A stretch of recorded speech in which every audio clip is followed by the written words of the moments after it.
The Council of Seven sat in the great circular chamber, their forms casting long shadows across the polished floor. Ambassador Zethrak of the Vorlani leaned forward, his four eyes blinking in sequence as he studied the holographic display floating above the central table. "I do not understand," he said, his voice a low rumble that echoed off the ancient walls. "They are soft. They are weak. Their planet is small and sits at the edge of nothing. Why should we spend resources watching them?" High Arbiter Yeneth, the oldest member of the council, raised one delicate hand. She was of the crystalline people, and her body caught the light and scattered it into rainbows across the room. "Because, Ambassador, they have something we do not, something none of us have." "What could they possibly have?" Zethrak demanded. "We have mastered faster than light travel. The Morphics can reshape matter with their thoughts. The hive mind of Sector 12 contains the knowledge of 1,000,000,000 generations. What do these humans have that we lack?" Yeneth pressed a button on her chair and the holographic display changed. It showed a blue and green planet spinning slowly in the dark of space. Earth, the human homeworld. "They have creativity," she said simply. The chamber fell silent. The other members of the council exchanged glances. Some looked confused, others looked afraid. "Creativity is not a power," Zethrak said, but his voice had lost some of its certainty. "It is just a word for thinking differently." "No," said a new voice. Everyone turned to look at Specialist Kira 7, the Federation's leading researcher on human behavior. She was a synthetic being, her silver body reflecting the council chamber's lights. "Creativity is much more than that. Let me show you." She walked to the center of the room and connected her neural interface to the display system. Images began to flow across the holographic screen. When we first discovered humans, they had just entered their industrial age. They burned fossil fuels and killed each other in great wars. By all measures, they should have destroyed themselves like so many other young species. But they did not. The images showed human cities growing, changing, evolving at a speed that made the council members uncomfortable. In less than 200 of their years, they went from horse-drawn carts to landing on their moon. In 300 years, they reached the outer planets of their system. This is not normal. This is not how species develop. "Perhaps they are simply intelligent," suggested the Morphics representative. "No," Kira 7 replied. "We have measured their intelligence. It is average. Some species in the Federation are 10 times smarter, but intelligence is not the same as creativity. The Vorlani can solve any mathematical problem in seconds, but ask a Vorlani to write a poem about love and they will stare at you for hours, unable to begin." Zethrak shifted uncomfortably in his seat. It was true. His people were brilliant calculators, but they had no art, no music, no stories that they had not borrowed from other species. "Humans create things that have never existed before," Kira 7 continued. "Not just physical things, ideas, concepts, entire ways of thinking. Their brains are wired differently. Where we see a problem and search our memories for a solution that has worked before, humans will invent a completely new solution that no one has ever considered." High Arbiter Yeneth nodded slowly. "Show them the incident," she said. Kira 7's silver face showed no expression, but her voice carried a weight of concern. 3 years ago, a human cargo ship encountered a void serpent in the outer reaches of Federation space. Gasps filled the chamber. Void serpents were ancient creatures, massive beings that lived in the darkness between stars. They were nearly impossible to kill. Most species simply fled when they detected one. The human ship was small. It had no weapons capable of harming a void serpent. By all logic, the crew should have died. "But they did not die," Yeneth said. "No, the human captain, a woman named Sarah Chen, did something impossible. She ordered her crew to collect all the organic waste on the ship, food scraps, biological materials, everything. Why? Zethrak asked, genuinely puzzled. She had read somewhere that void serpents are drawn to the electromagnetic signatures of ship engines, so she had her crew pack the organic waste around the ship's spare engine core. She ejected the core, activated it, and flew away while the void serpent chased the decoy. That seems reasonable, Zethrak admitted. A simple distraction. You have not heard the creative part, Kira 7 said. Captain Chen had also added one more ingredient. She had mixed in all of the ship's supply of a common human food seasoning called hot pepper extract.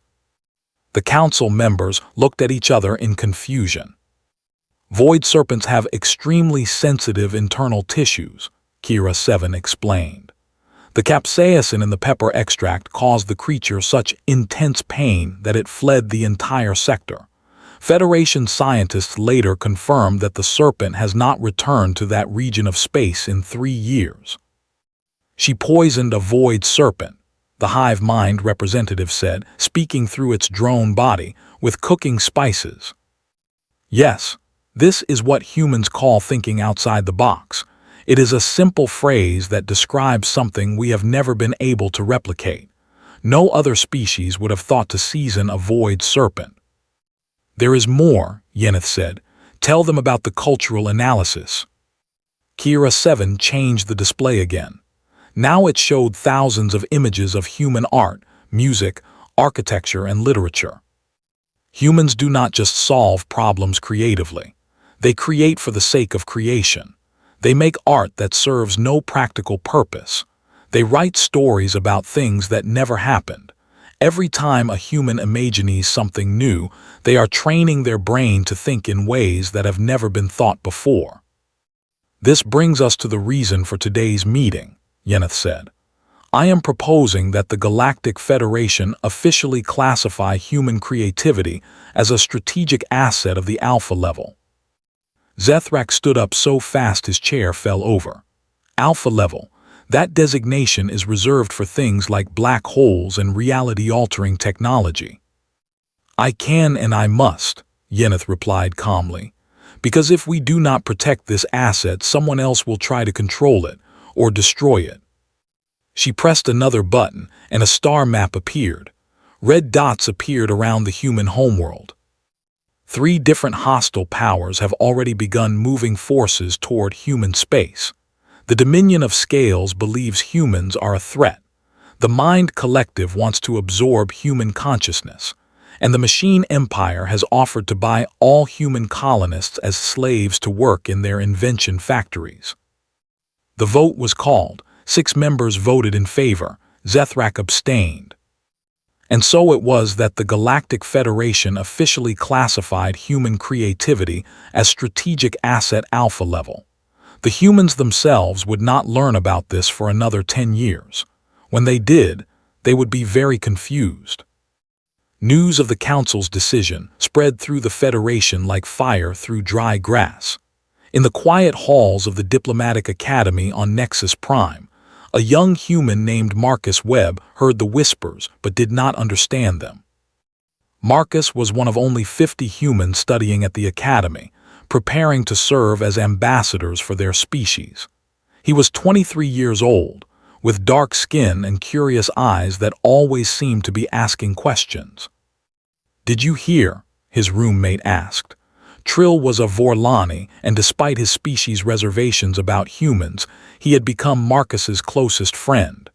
The Council classified something as alpha level. Nobody will say what it is, but everyone is talking about humans. Marcus laughed. Humans? What could we possibly have that deserves alpha classification? The answer came 3 days later. Marcus was walking through the academy gardens when he found a crystalline woman standing before him. He recognized her immediately. "High Arbiter Yeneth," he said, jumping to his feet. "I am honored." "Sit, young human. I did not come here for ceremony." Yeneth settled onto the bench beside him. "Tell me, Marcus Webb, what do you see when you look at this garden?" Marcus looked around, confused by the question. "I see plants, flowers. It is very beautiful." "Yes, but what else?" I think about how many different worlds these plants come from. Sometimes I imagine stories about the people who discovered each species. I wonder if any of them fell in love with botanists from other planets. Yeneth made a sound that might have been laughter. You wonder if flowers fell in love with botanists. I know it sounds silly, Marcus said, feeling embarrassed. It does not sound silly, it sounds human. Yeneth turned to face him. Do you know what a Vorlani thinks when they look at this garden? Nothing.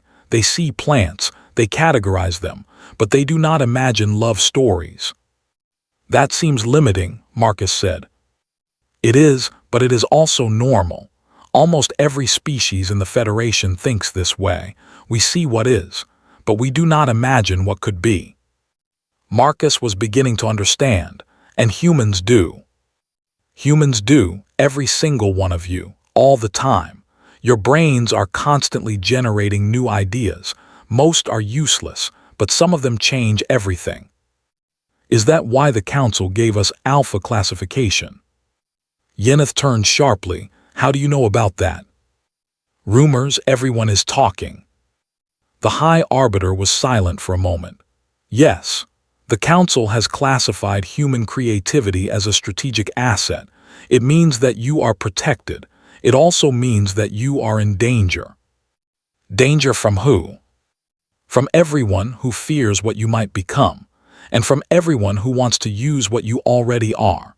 There are powers in this galaxy who would enslave your entire species. They would put you in factories and force you to invent things for them. That is horrible. That is why we voted to protect you, but protection is not enough. We need to understand you. We need to learn from you. Yeneth stood. I came to ask you a question, Marcus Webb. Will you help us? Help you how? By being yourself. By showing us how your mind works. The Federation has created a new program. We want to pair human students with researchers from other species. They will study how humans approach problems, how they generate ideas. You want to study me like a laboratory specimen. No, we want to learn from you like a student learns from a teacher. You have something that we have lost. We want you to help us find it. Marcus thought about this for a long time. Yes, he said finally, I will help you. Yeneth smiled.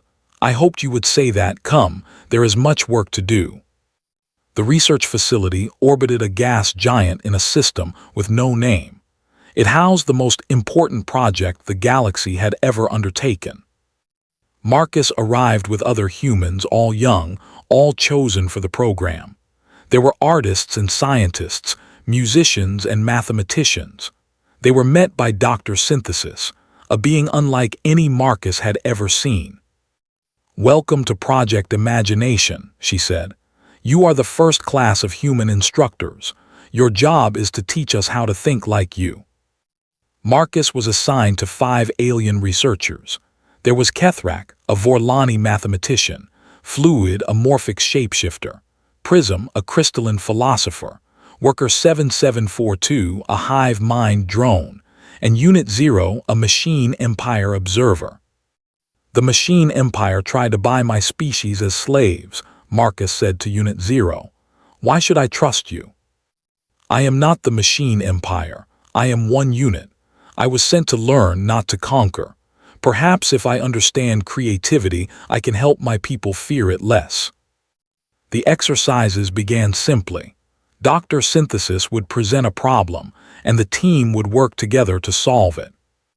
A ship is stranded in space, Dr. Synthesis said. Its engine is damaged. Help is 10 days away. The crew will run out of air in 5 days. What do you do? Kethrak began calculations. If we reduce oxygen consumption and boost the emergency beacon, there is a 12% chance of survival. Only 12%, Marcus asked. The mathematics are clear. Marcus frowned. What about the cargo? Industrial equipment. It has no value in this situation. What kind of equipment? Mining lasers, processing units, transport containers. Marcus grinned. The containers are sealed, airtight. Yes, but they are empty. What if we let them fill with some of our air? We could use them as extra storage. Then we could take turns sleeping in them to reduce oxygen use. The alien stared at him. That is not standard procedure, Kethrak said. But does it work?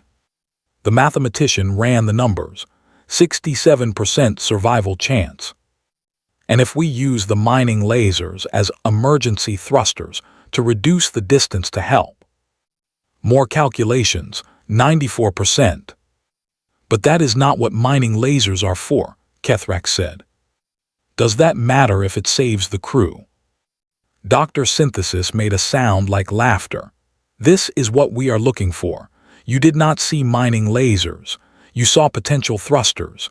You looked at the problem and saw possibilities none of us could see. It just seemed obvious, Marcus said. It is not obvious, it is extraordinary. Dr. Synthesis moved closer. Tell me what happened in your mind. Marcus tried to explain. I imagined the containers. I pictured them floating.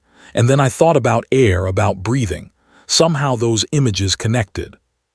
You imagined, Prism said with wonder.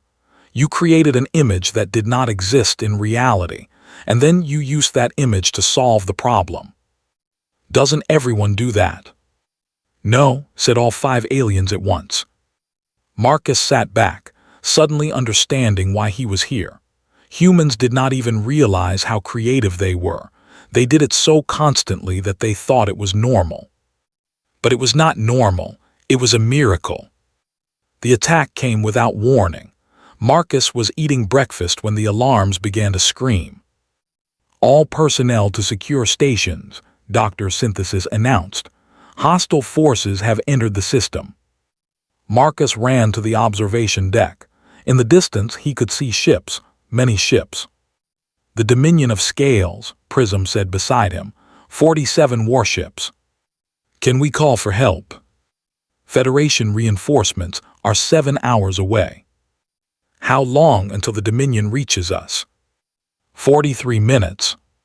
The mathematics were simple and terrible. Gather everyone in the main lab, Marcus said suddenly. What? Everyone, we need to solve this problem together. Within 15 minutes, everyone was assembled. 50 humans, 200 alien researchers, and Dr. Synthesis. We have 30 minutes, Marcus said. We cannot fight them. We cannot outrun them, so we need something else. Ideas flew back and forth, each one shot down by logic. Then Fluid said something strange. They want our creativity. That is why they came. They want to capture the human instructors. So they will not destroy us, Marcus realized. They want us alive. They will board us, Unit 0 said. Send soldiers to take prisoners. How long would it take for boarding parties to search the entire facility? Kethrak calculated. Approximately 2 hours with standard patterns. 2 hours, if we can keep them searching for 5. They will bring sensors that detect life forms. They will find everyone in minutes. Unless the sensors are wrong, Lynn the painter said. Unless they are looking for something that is not there. What do you mean? Lynn walked to a display screen. Dr. Synthesis, can you change the chemical composition of the air in specific sections? Yes, why? Can you make the air register as different life forms on Dominion sensors? Everyone stared at her.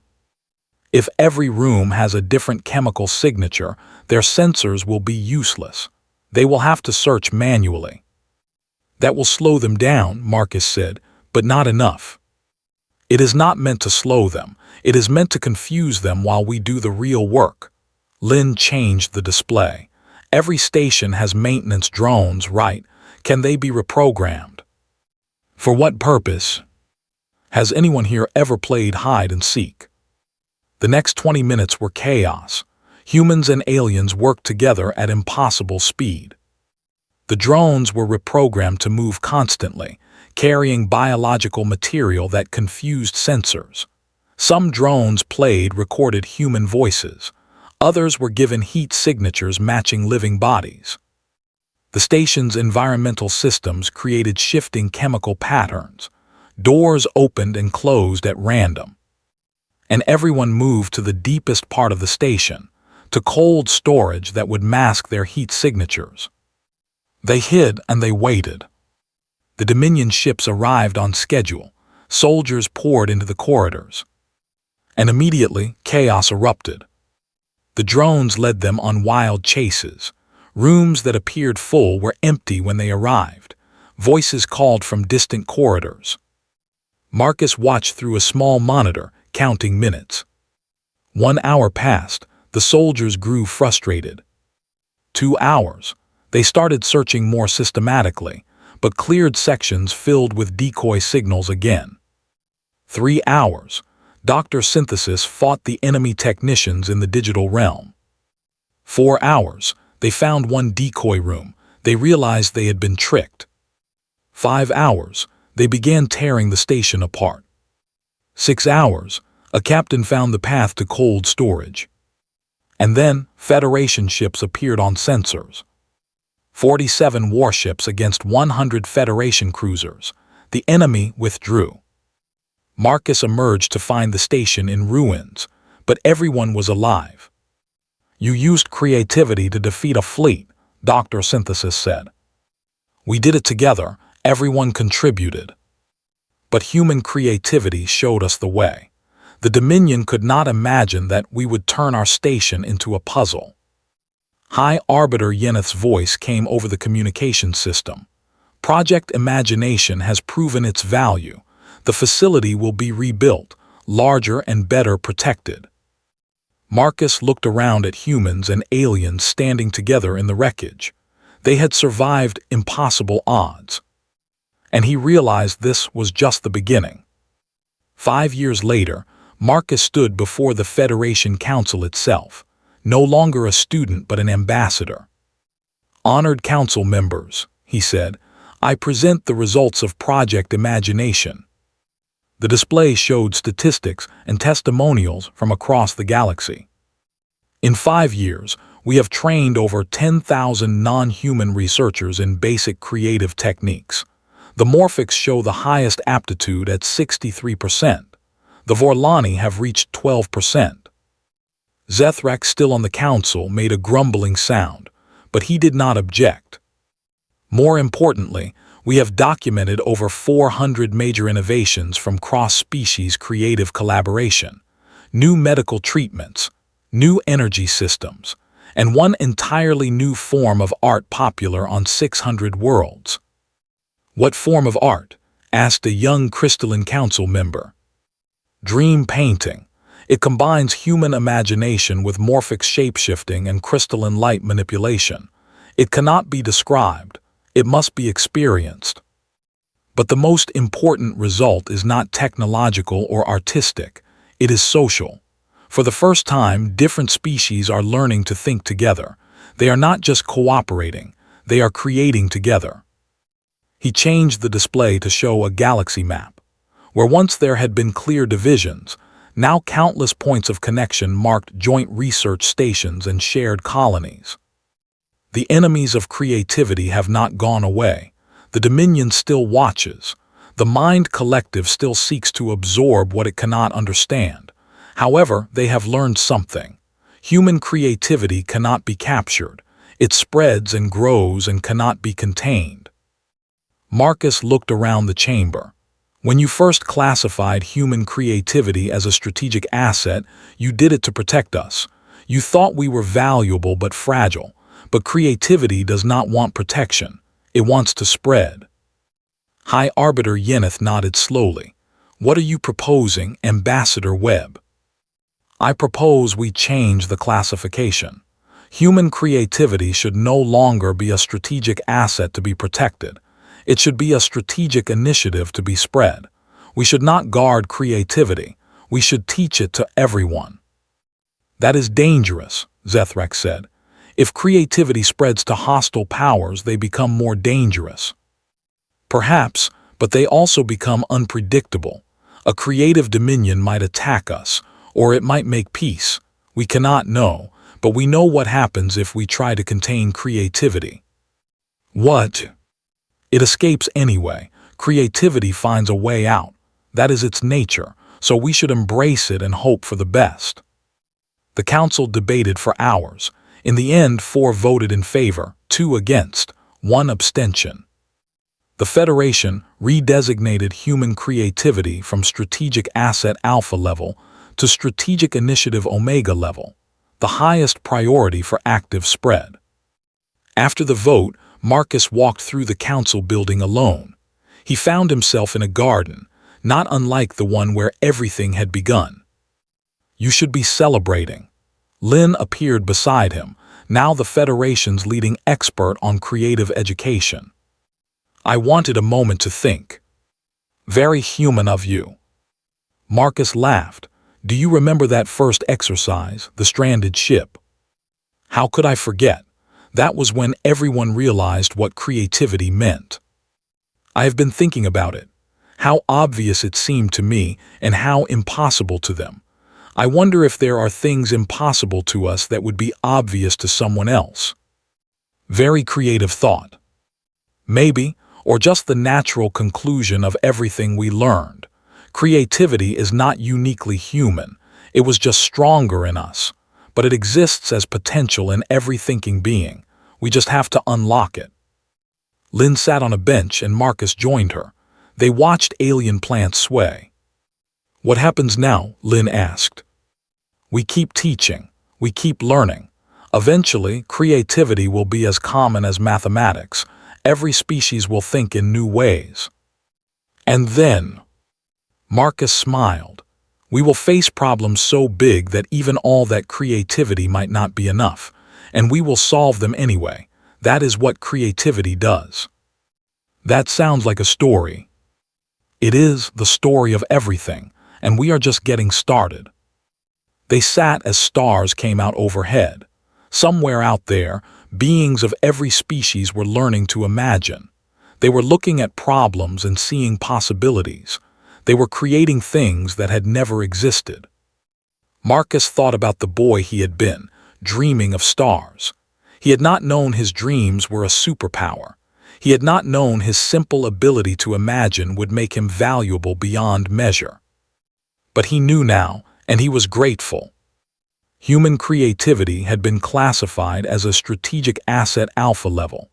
Now it was a Strategic Initiative Omega level, but perhaps the best classification was the simplest. It was hope. And hope was something the galaxy had been missing for a very long time. Marcus stood, looked at the stars one more time, and went back inside to help build the future. It was going to be magnificent.